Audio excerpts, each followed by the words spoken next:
我日思夜想，总是想不明白一个问题。什么问题啊？放这儿。我来的时候说过，轻松的活本衙内擅长。然而从第一个公示开始，我就一直在做最不轻松的活。这是怎么回事呢？我严重怀疑罗烨、李清风在针对我。哎，你可别这么想啊！你想想看，即便如此，你还是都完成了，这就说明你还是有做总座头的天赋。那也是师傅教了。哎，我可没教你什么。你看看小洛，一直在帮你，也没见你感谢人家。我对小洛很好的，好吃的好玩的给师傅一份，同时也给小洛一份。你不信问他。那你就对他再好一点嘛。再好一点。小姐，他已经对我很好了。再说，我也没帮上他什么忙。那你以后也再多帮他一点嘛。那就听师傅的。再好一点。设置了一些孩子们的玩物。这是一个。来，喝水。谢谢。臭木头，什么可笑的？啊？你别偷懒，跟我去干活。干活。庭院，这就是我们的整体想法。好。再往这边一点，小心啊！这边是滑梯吗？可以啊。看起来好有趣啊！那是。如此漂亮的滑梯，你们没见过吧？这可是本衙内的主意。再弄下，快！往这边来。我这边。好。怎么样，累不累？要不要喝水啊？清风，要不要喝水？不用了，谢谢。哦，对了，你们等会儿把那个秋千立在那儿。哎，我来试试这个滑梯是否坚固。哎，我不建议哦。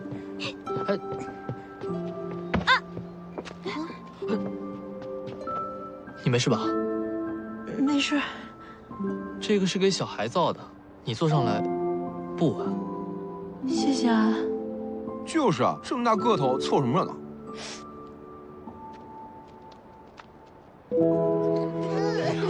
这太新奇了，真是太新奇了！老夫平生见所未见呐。这你就孤陋寡闻了。本衙内7岁就见过，这些可都是本衙内的想法。孟衙内见多识广，老夫佩服。对了，李督廖，你们今天早晨把孩子的床从寝舍里搬出来，接下来是对寝舍有什么改造计划吗？寝舍不需要改造。不需要改造。都慢点。徐院长，小心啊！看看这些床。小心别磕着这个啊！慢点。哎，放。好。这是双层床。双层床。这便是李清风为了解决小鬼头们床位不够的办法。徐院长，咱们不妨把床搬进寝舍，看看效果吧。好，那就辛苦各位了。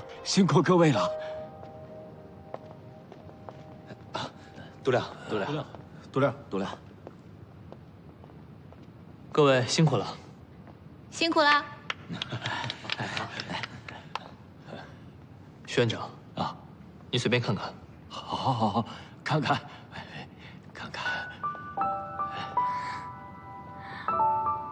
哎呀，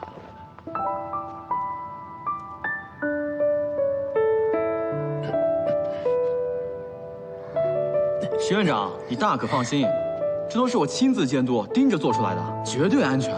我放心，我们信得过诸位。爹，这有2个抽屉，是给孩子们放个人衣物用的吗？没错，想的真是太周到了。与之前一样，还是12个床铺，不过只占了6个床位。如果以后孩子增多，可以将床并在一起，这样就可以节省出更多的空间。但是如果孩子增多增加床位的话，就会影响空气流通的问题，所以不是万不得已，我建议还是不要增床位啊！不假了，已经够用了。李督廖才思过人，如此设计，真是惊煞了老夫啊，让老夫大开眼界呀。徐院长谬赞，在下也是从实际问题出发，才想出这些法子。哎，如果能够真的帮您解决问题，晚生便心满意足了。啊，还有，抽屉是陈姑娘的创意。哦，这2位督料匠真是慧心巧思，这轻而易举的就解决了我们的难题，真是太感谢了。哎，太好了，太好了！老夫代表全院的孩子们，感谢赵小姐，感谢2位督料匠，感谢诸位。徐院长，哎呀，徐院长，您这样子，我等晚辈真的万万受不起。是啊，你说老头怎么这么爱鞠躬啊？徐院长，您以后就把我们当做自己人，以后我们会经常来看望您，还有小鬼头们的。您如果每次都这么见外，您说我们以后哪还敢再来啊？对呀，徐院长不必放在心上，我们其实也没做什么，对吧？是啊，院长，您多年如一日做这样的事情，也不求回报，如此大义，日月可见。所以我们这点微末之功，又算得了什么呢？老夫当不起陈姑娘如此谬赞，此事是老夫苟活于世的全部意义，不敢奢求半点功德。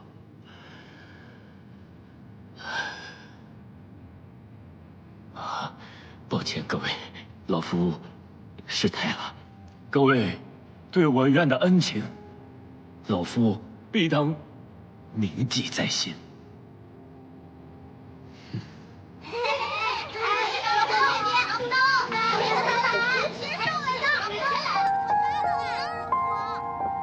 其实，家父之所以拿出全部积蓄，并不惜一切代价，甚至是付出下半生所有的光阴来开设这间慈幼院，是因为我爹他在赎罪。赎罪？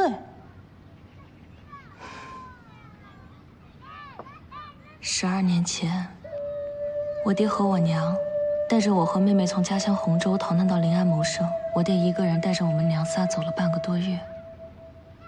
后来实在没办法，便瞒着我娘，将妹妹遗弃在了中途镇子上的一户人家的家门口。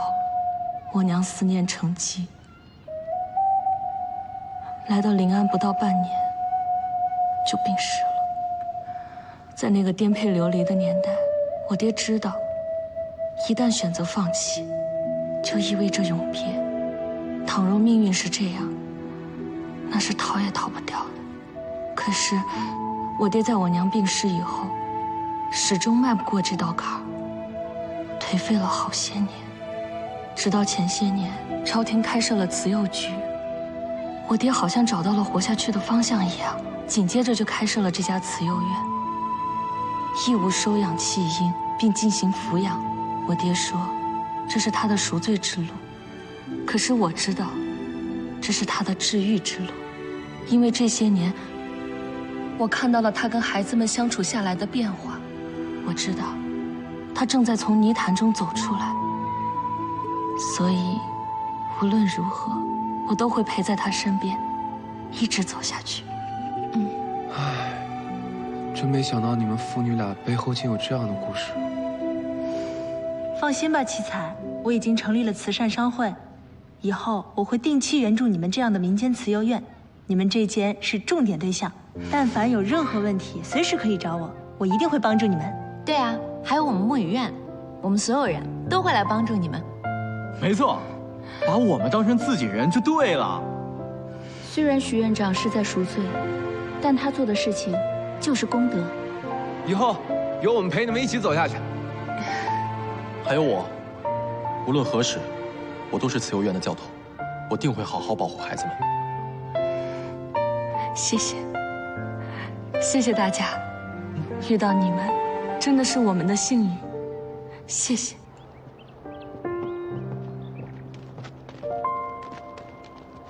老夫感激不尽。徐院长，你又来了。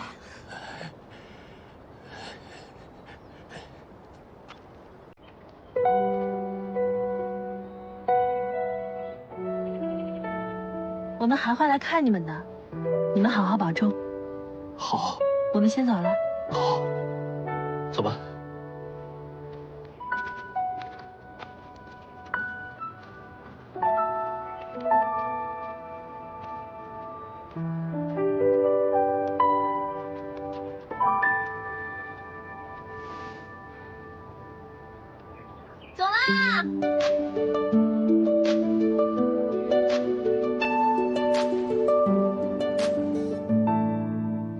真不明白，你们为何总喜欢在本衙内睡觉的时候议事啊？有什么可议的？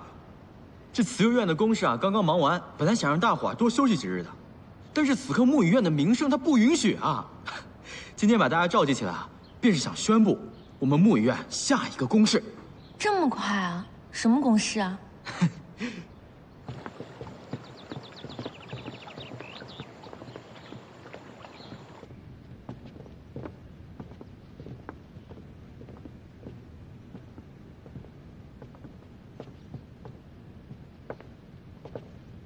诸位，这里便是我们要改建的房子了。小姐，这房子这么美，还需要改建啊？我也不知道。张员外，这房子足够精小，小到每板门槛都可谓精雕细琢，断无改建的意义。您确定要改建这间房子？张员外，你这到底是何意啊？不错，就是要改建这间房子。属在下告辞了。哎，李督了，请留步。你这样子出去，罗掌柜下不来台啊。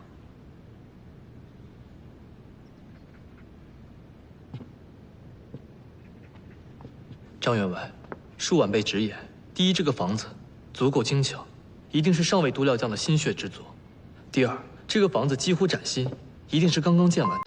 您这让作为督料匠的我，将上一位督料匠的心血之作活生生的推倒，李某实在做不到。爹，哎，小福啊，又这么多人啊！福安去了。你又要改我的房子？小福啊，这里没你的事儿啊。来，你先随我。实在是叨扰各位了，你们请回吧。这房子不用改了。啊，这位是我的女儿，她叫小福。少卿啊，你先带她到前厅等我。来，小福，我们先去前厅。不要，爹，你一次又一次要改建我的房子，耗费了那么多银子和精力，究竟是为什么呀？小福，爹有爹的想法，只是改个房子而已嘛，又没什么大不了的。也许是为了风水，也许是为了雅观，你别总是多想。哥，小福，你还不信大哥吗？听话啊，我们去射箭，走，乖。小福真乖，走。张员外，你的女儿好像有点怪怪的。哎，莫元旭，不得无礼。张员外，如果你有什么难言之隐，不妨直说，因为只有这样，我们才能帮到你。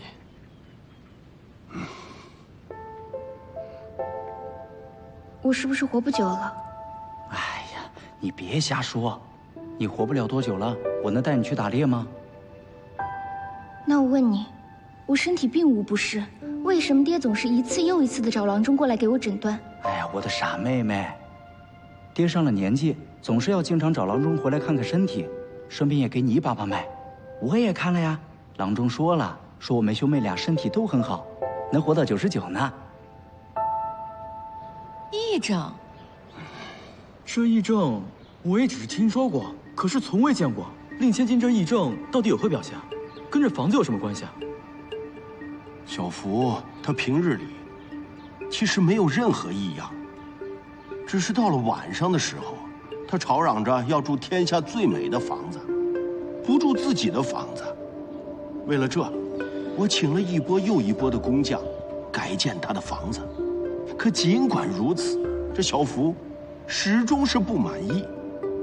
他宁愿每天晚上住到假山之中啊，他也不肯踏进那房间半步。那别的房间呢？对啊，有没有尝试过让他住其他房间呢？所有的房间都试过了，甚至柴房，还有外面的客栈，哎呀，都没用。有看过大夫吗？请遍了，临安城除了御医，几乎都来过了。眼下呀，最紧急的不是要治他的癔症。你说小福这几个月来，他除了住假山，就是住凉亭。要是犯病了，性情大变，谁也不认，根本没法照顾他。你说我这做爹的真是心痛难忍。所以眼下只希望你们能够造出小福口中的那个最美的房子，也好让他能好好睡一觉。要不尝试一下蒙汗药？张员外，我们的职工长是习武之人，您莫要怪罪啊。至于你说的改造嘛，既然现在的房子不是小福心中最美的房子，那么我想这最美的房子应该不是我们所理解的华贵精巧，所以啊也不能乱改。要不我与我们内部需要商讨一下，再想想新的思路。这样吧，张员外，你把之前所有改建的草架图都拿来给我们看一下。对了，再把张小姐看每一张草架图的反应，都简单描述给我们，让我们可以分析和判断一下。李督料这个想法有道理啊！哎，之前我们从未想过呀。哎，好，我和少卿今日就全部整理出来，送与诸位。好，那在下就先告辞了。哎，劳烦各位。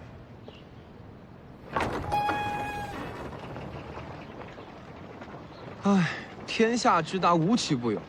那房子比我娘的房子都好上不少，那医生丫头竟还不满意。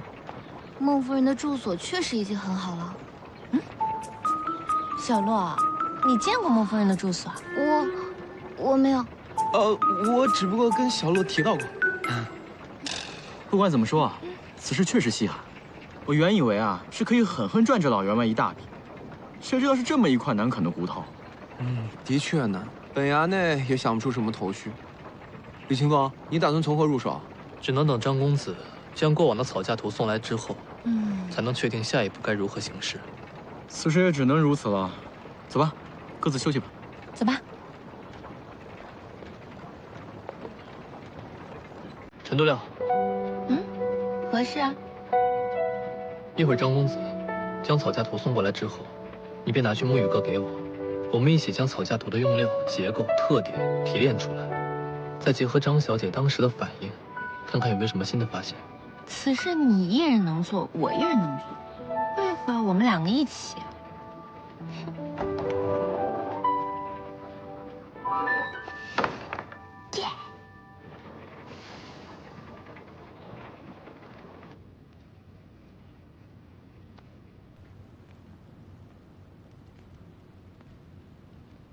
清风，来，张公子，放这边便好。来，看，李督料，全部的草架图已经在这里了。每个督料匠的习惯不一样，用纸张也都不一样。这2个卷筒里的草架图还算有特点，你可以看一下，其他基本大同小异。哎呀，这其中不乏一些技艺十分精湛的手笔啊。张公子，想必改造这房子你花了不少银子吧？钱倒是无所谓，眼下，诸位只要能造出让小福睡得安稳的房子，我和我爹就安心了。罗掌柜说的不错，这些草架图当中不乏创意十足、精美绝伦的设计，但都不是张小姐心里最美的房子。所以我想知道，在张小姐的眼中，什么样才是最美的房子？这是作为一个督料匠的好奇心，故此公事定当尽力而为。不清楚啊。我还有一要求想知道，李督料但说无妨。那就是令妹议政的起因是。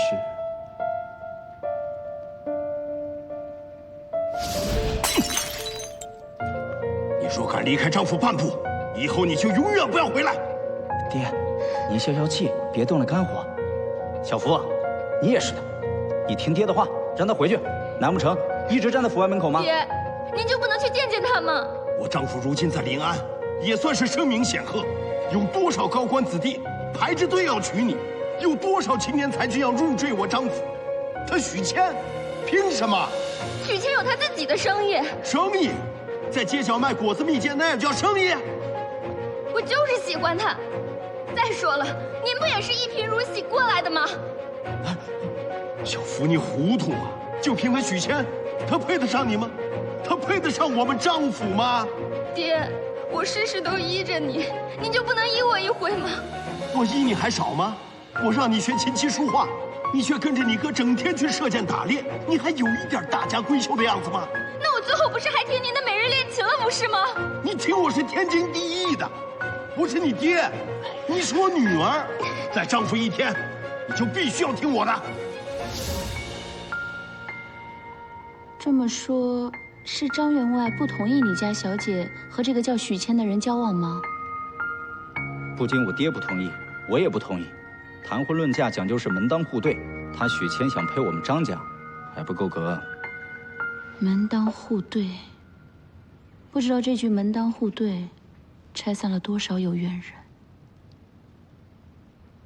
张公子，韩姑娘不是那个意思啊。后来怎么了？你继续说。后来许谦带着小福私奔了，我爹知道后非常生气，便派我带人去追。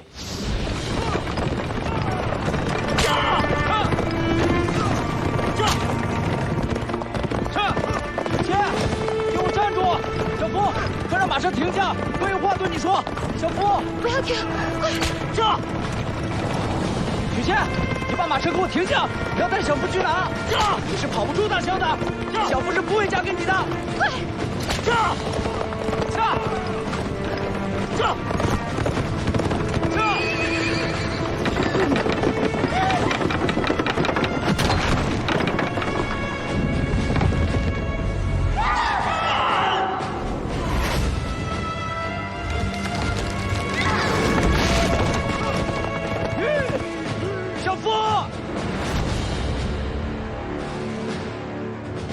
他们俩的马车翻了，那个许谦当场就死了，小福也是昏迷不醒。等小福醒来的时候，就得了癔症。白天里人还好好的，只是好像记忆里没有许谦这个人了。可到了晚上，便开始胡言乱语，发疯了一般，谁的话都听不进去，还要住天下最美的房子。虽然这个许谦当场就死了，可我对他还是恨之入骨。如果没有他，小福也不会变成现在这个样子。门当户对真的这么重要吗？陈姑娘也许不明白，我爹用尽一生，从一穷二白到家财万贯，可到头来还是因为自己只是一个商人而低人一等。他从小就希望我和小福可以改变家族的血统，只有这样，我和小福还有我们的后代才可以挺起腰板去做人，受别人的尊重。我爹这一辈子的心血，就希望可以找一个当官的女婿，最不济也要跟我们门当户对。他这么做有错吗？没错没错，张公子说的我们都明白。不如我们今日便……商人为何不能挺直腰杆做人？只要有自己的本事养活自己，养活家人，有自己的理想，自己的原则，维持基本道义，恪守基本底线，他就可以堂堂正正的挺直腰杆。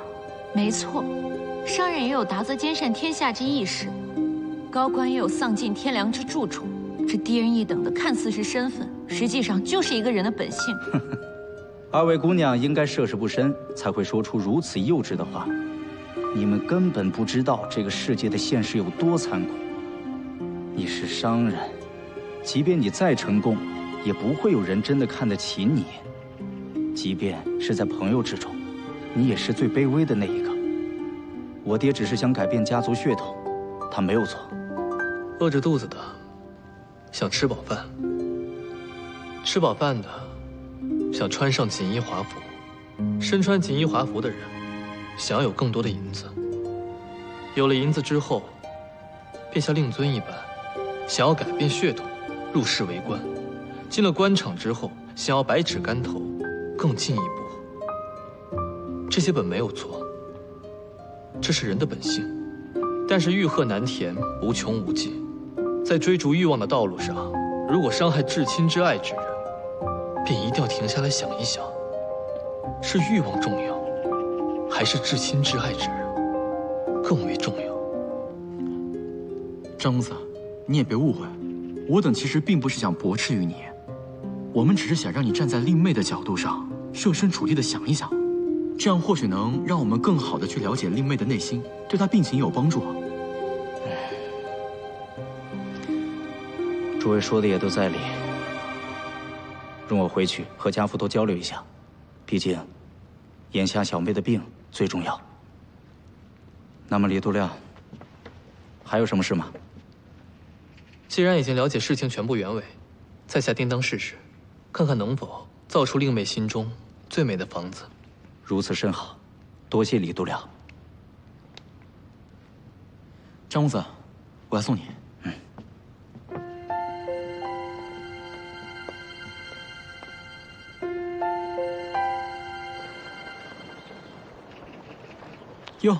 赵小姐，这是这是咱们下一件公事的雇主。张公子，这位赵一宁赵小姐便是我们沐雨院的东家。赵一宁，可是赵贤老爷家的千金。你与我父亲有生意上的来往？目前并没有，不过令尊与在下的父亲算是相识。正好我与罗掌柜有一些公事上的预算要交代，既然是东家，不妨一起。罗掌柜谈生意我从来不管，你们聊便好。赵小姐，既然都是生意人，不妨给在下一个薄面，我们聊聊，也算交个朋友。也好。谢谢。请。来，赵小姐，请。我跟你不熟，便不与你喝了。赵公子，赵小姐便是这般性格直爽之人，才与那些庸庸碌碌之辈大有不同。来，我与你喝。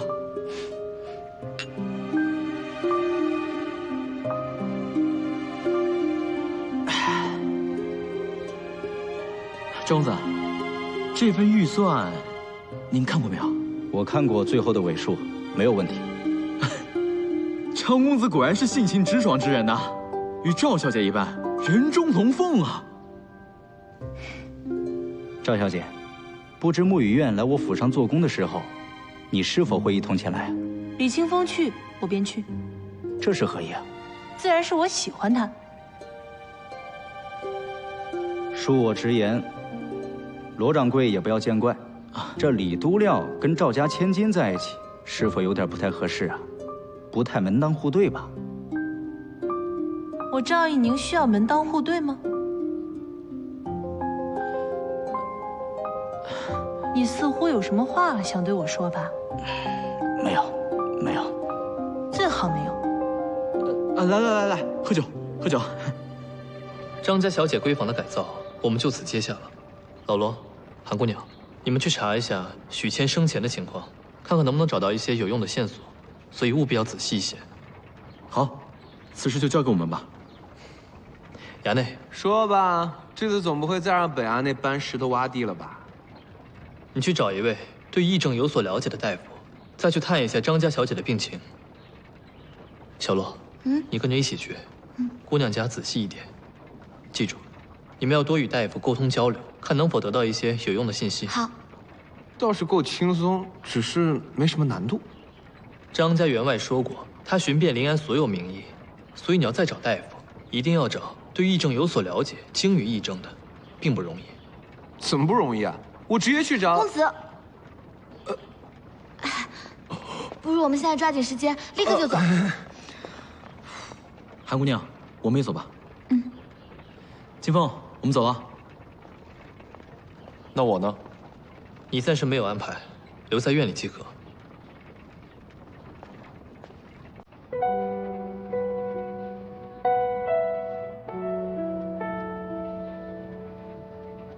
看我做什么？你若不想与我一起做工，我自己也是可以的。你好，那你便自己做吧。赵小姐，我要去做工了。明白，你专心做工，我不会打扰你。哼。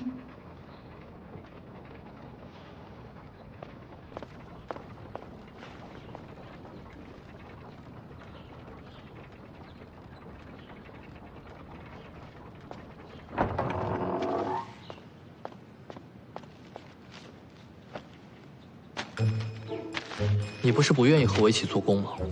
我是不愿意一起啊，可是你也不见得就愿意走啊，不是吗？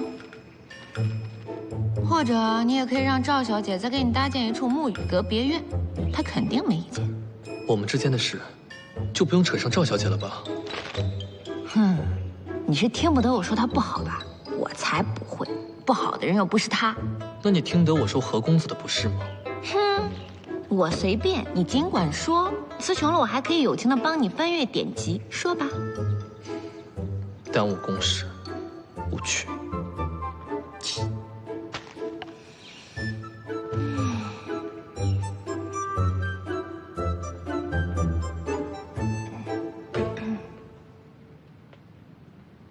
谢谢。也不知道林云怡此刻在不在府中。若不在府中，难道我们还得入宫不成？对了，小洛，你牛排带了吗？带我出门前也想到了这一点，便专门回屋拿了一趟。公子不拘小节，小乐却是聪慧细心。这么看，你我二人绝配啊！公子，你不要说这般话。有何不妥？公子钟情于小姐，便不该与其他女子说这般逾矩之语，免得让别人误会。你又不是其他女子，你说的好小洛啊。哎，对了，还有件事要求你帮忙。什么事？一会儿路过我家，你随我回去一趟。回家？哎，明日便是我娘寿辰，咱们开工，我怕是无法回府。趁着今日时间空余，你随我回去打个照面便好。可是夫人寿辰，我便不要去了吧？嗨，你若不去，我娘生我3天也要问出你到底在哪。算是帮公子一把啊！啊！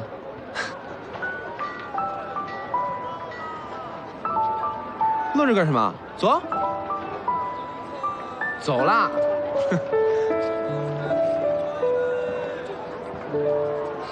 小心台阶啊！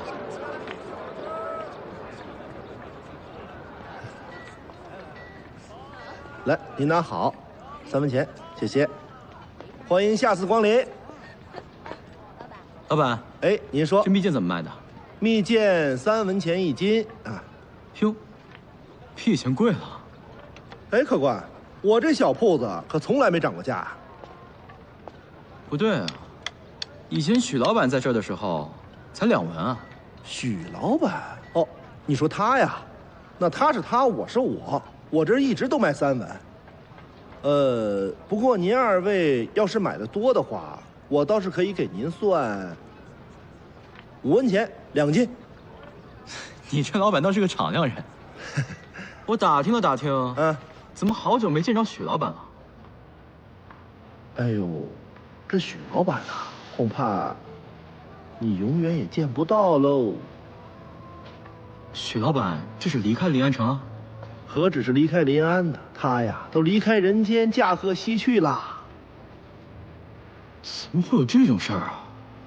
我若是不租这铺子，东家告知于我，我都不知道。此事乃是万分机密。说来有趣啊，老板，不妨再多讲讲。不是刚说完了？万分机密。我买20斤。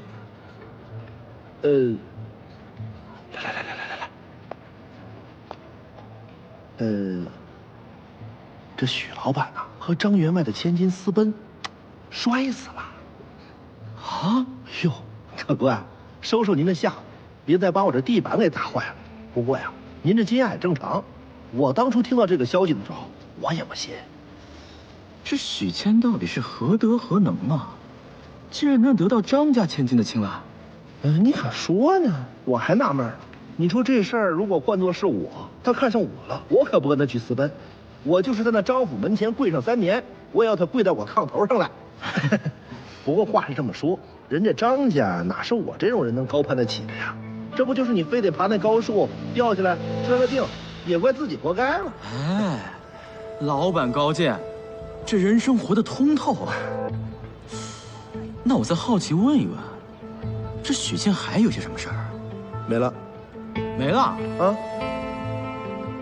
走。哎，不是，那这果子呢？不买了？你就这么个破故事啊？可不值20斤啊！那你还想听点啥呀？这许仙年龄几何，家住哪里，身高多少？你这一问3不知啊！我这好奇心都被你勾起来了，你又满足不了，那没办法了，你这果子就是再好吃，我也不觉得甜。别！我倒是还知道一点，许谦和许人我也不清楚，但是啊，他跟咱们年龄差不多，个子高高大大的。家我也不知道，但是我知道他租了个院子，那院子的房东跟我这个东家是一个人。听说呀，他每和那个张家小姐幽会，就是在那里。幽会？对。